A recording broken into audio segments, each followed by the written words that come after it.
Bismillahirrahmanirrahim. Assalamualaikum warahmatullahi wabarakatuh. Selamat datang untuk siswa-siswi Madrasah Sanawiyah untuk kelas 8. Guru hebat, negara kuat. Sebelum kita memulai pembelajaran kita pada hari ini, saya mengharapkan kalian untuk berdoa terlebih dahulu agar ilmu ataupun materi yang kalian dapatkan pada hari ini insya Allah berkah dan bermanfaat untuk kalian di masa yang akan datang nanti. Silakan berdoa.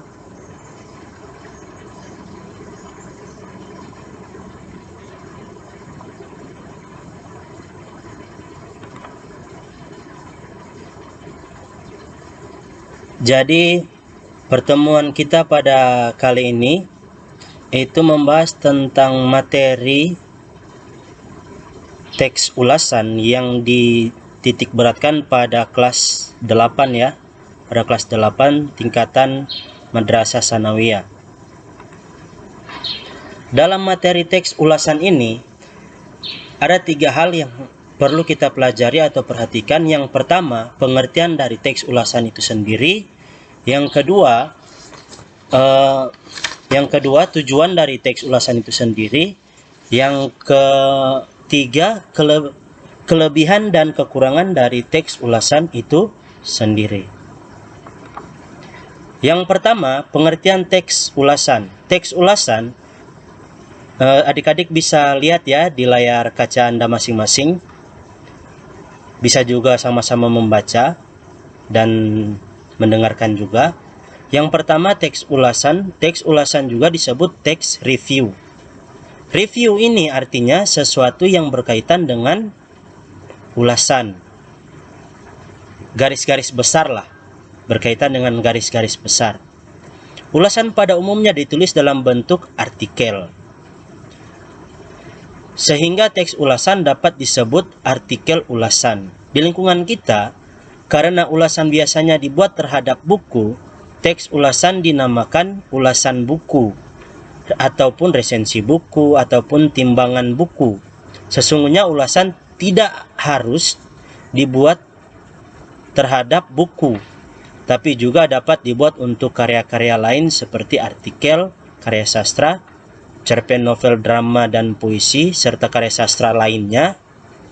Musik juga bisa, tari juga bisa. Artinya teks ulasan ini kita memberikan tanggapan ataupun komentar yang kurang lebih bersifat positif terhadap ulasan yang akan kita berikan kepada karya-karya yang akan kita ulas.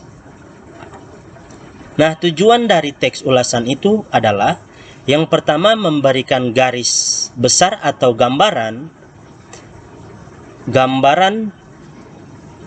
tentang sesuatu teks ya yang diulas.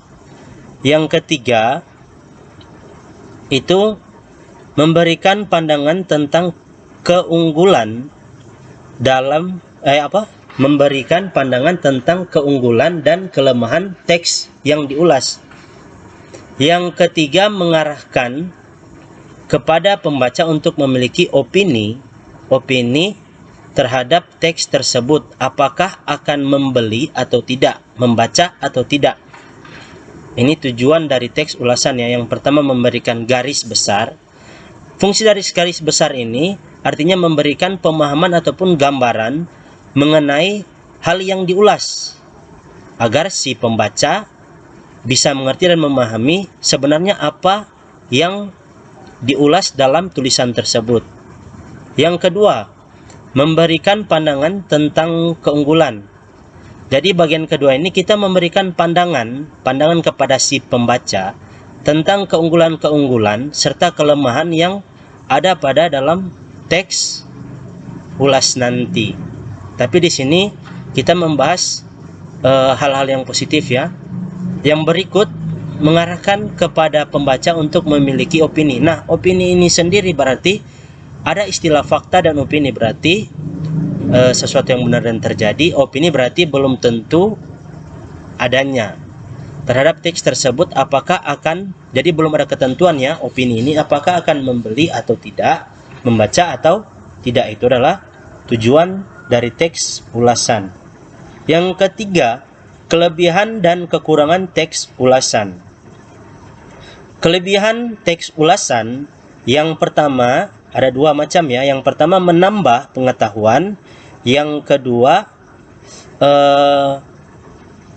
kita diajak untuk menghargai ya. Jadi yang pertama menambah pengetahuan dan pemahaman tentang suatu karya, baik itu tentang isi dan kualitas keseluruhan dari sebuah karya atau tulisan tersebut. Yang kedua, kita diajak untuk menghargai dan selalu kritis. Kritis ini artinya selalu berpikir dalam jangka panjang ya, dan selalu berpikir yang baik.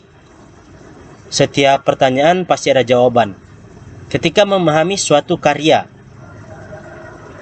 Yang berikut, kekurangan teks ulasan adalah, itu ada dua juga, sama dengan kelebihan yang tadi. Yang pertama,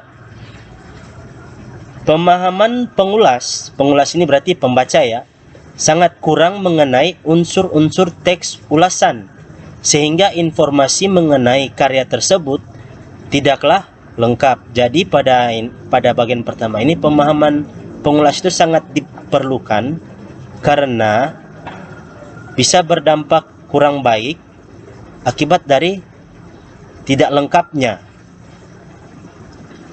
Berikut, yang kedua, pilihan kata yang digunakan oleh pengulas tidak sesuai dengan kaidah bahasa Indonesia yang baik dan benar, sehingga menimbulkan pemahaman yang berbeda oleh pembaca.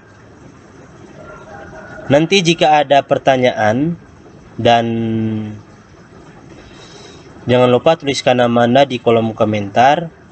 Jika Anda menyaksikan video ini, artinya kalian harus menuliskan nama kalian di kolom komentar agar kalian memiliki nilai tambahan. Bahwa kalian sudah memiliki sedikit ilmu pengetahuan tentang teks ulasan itu sendiri. Dan jika nanti ada pertanyaan, silakan bertanya dalam komentar ataupun melalui grup WA pribadi Sekolah Yayasan Al-Hikmah Mogutat Kota Mobagu, ataupun WA grup pembelajaran kelas. Nanti penugasan, Pak Guru akan minta kalian memberikan sebuah tanggapan ataupun kesimpulan tentang materi pembelajaran kita pada hari ini. Terima kasih. Semoga apa yang kalian dengar dan semoga apa yang Pak Guru sampaikan dapat bermanfaat bagi kalian. Dan insya Allah juga kalian selalu sehat dan selalu dalam lindungan Allah Subhanahu wa Ta'ala. Sekian yang dapat Pak Guru sampaikan. Lebih dan kurangnya mohon maaf. Terima kasih. Wabillahi taufiq wa hidayah. Wassalamualaikum warahmatullahi wabarakatuh.